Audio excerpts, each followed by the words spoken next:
हम अपनी आस्था के साथ किसी को भी पूजें, क्योंकि मेरे अपने भगवान, चाहे वो स्वरूप ईश्वर का हो, चाहे अल्लाह का हो, चाहे यीशु का हो,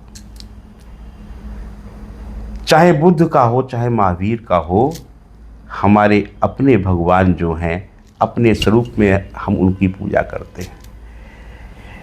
एक सत्य सनातन धर्म ही एक ऐसा है जिस मार्ग से निकलता है, उसके मार्ग में चाहे मंदिर आए, चाहे मस्जिद आए, चाहे गुरुद्वारा आए, चाहे जैन मंदिर आए, वो अपना मस्तक प्रेम भाव के साथ झुकाकर प्रणाम करता है। वहीं एक धर्म पर बार बार उंगली उठती है तो वो कहता है कि हम पर शक किया जाता है। जी हाँ, मैं बात कर रहा हूं इस्लाम धर्म को मानने वालों की। इस्लाम धर्म में जन्मे हुए मुस्लिमों, हम भी कहते हैं कि आप गलत नहीं हैं, आप बहुत अच्छे नेक इंसान हैं, लेकिन इतिहास कहता है कि आपने समय समय पर छल किया और छल करके, कपट करके आपने धीरे धीरे कर जिस देश में गए उस देश को समाप्त कर दिया, वहाँ की संस्कृति को समाप्त कर दिया, वहाँ के व्यवस्थाओं को समाप्त कर दिया और उस स्थान पर रहने वाले धर्म को समाप्त कर दिया और उस जगह को आपने इस्लामिक देश बना दिया। आप कट्टरता की बात करते हैं, आप कट्टरवाद की बात करते हैं, और आपका जब ये कहना है कि हमारी किताब में लिखा है जो अल्लाह को ना माने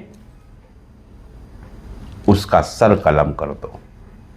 कभी भी कोई इस बात को नहीं कहता। आज समय है, आज वो वक्त है जब आपको ये सिद्ध करना है। किसके लिए? किसी और के लिए नहीं।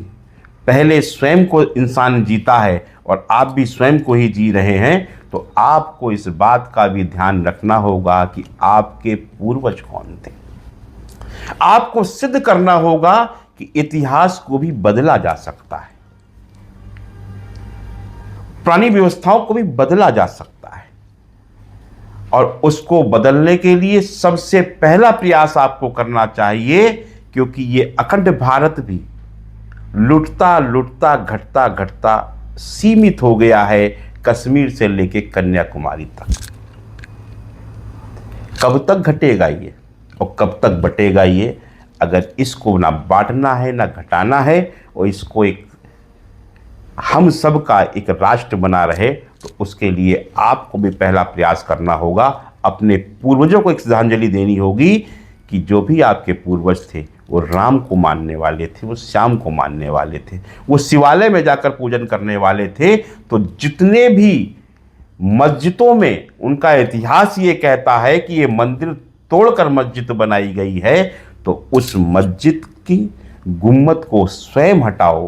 कोई सरकारें ना तोड़ें, कोई उसका कानूनी कार्रवाई ना हो, उसके लिए अपनी एक सद्भावना, क्योंकि आपका अल्लाह भी उस इबादत को स्वीकार नहीं करेगा जहाँ पर पूर्व से लेकर वहाँ कोई शिवालय हो, वहाँ कोई रामालय हो, वहाँ पर कोई श्यामालय हो।